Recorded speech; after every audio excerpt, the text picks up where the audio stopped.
नमस्कार, HK news में आपका स्वागत है। और इस वक्त हम मौजूद हैं सिवनी जिले की छपारा की वैनगंगा नदी में।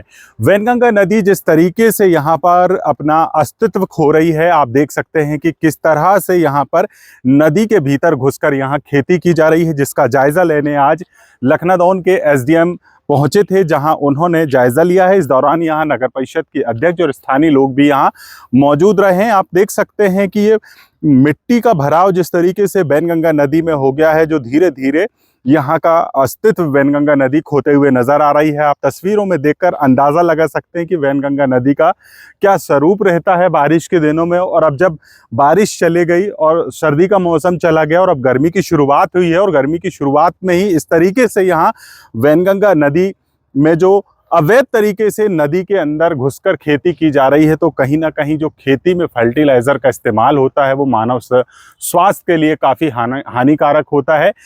कई बार इसकी मांग की गई कि जो नदी के अंदर अवैध तरीके से जो खेती की जा रही है उस पर रोक लगाई जानी चाहिए, लेकिन अब तक इस पर कोई रोक नहीं लगाई गई। आज फिर यहाँ पर एसडीएम स्थानीय लोगों की शिकायत पर जायजा लेने पहुंचे। उन्होंने यहाँ पर वैनगंगा नदी का जायजा लिया है और जायजा लेने के साथ यहाँ से लोगों से किस तरह की समस्याएं इस पर आ रही हैं, इस पर उन्होंने चर्चा की है। फिलहाल देखने वाली बात होगी, लंबे समय से यहाँ पर जो अवैध खेती की जा रही वैनगंगा नदी के अंदर, उसको बंद करने की मांग की जा रही, प्रतिबंध लगाने की मांग की जा रही है।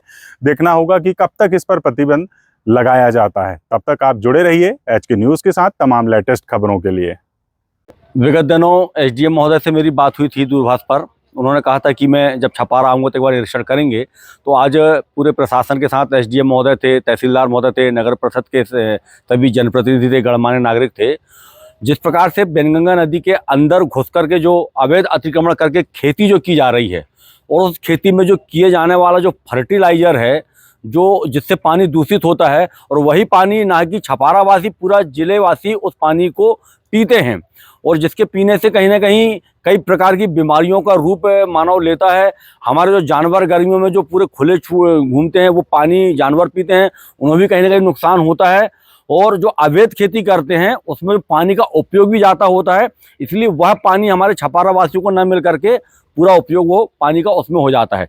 इसलिए हमारा एसडीएम महोदय से निवेदन था कि इन व्यक्तियों पर जो सीमित क्षेत्र छोड़ करके और नदी के किनारे धीरे धीरे जैसे जैसे पानी उतरते जाता है वहाँ पर जो खेती करते हैं उसको रोक करके कम से कम उन पर कार्रवाई करें, ताकि आने वाले समय में छपारा वासियों को अच्छा पीने का पानी मिल सके। यही हमारा मांग एसडीएम महोदय से थी। मामला ये है कि आने समय में जो बरसात वो गर्मी आ रही है, हम छपारा नगर को पानी की बहुत समस्या होगी। यदि इस खेती को रोका गया तो पानी की बहुत बेकार रूप यहाँ पर हो सकता है।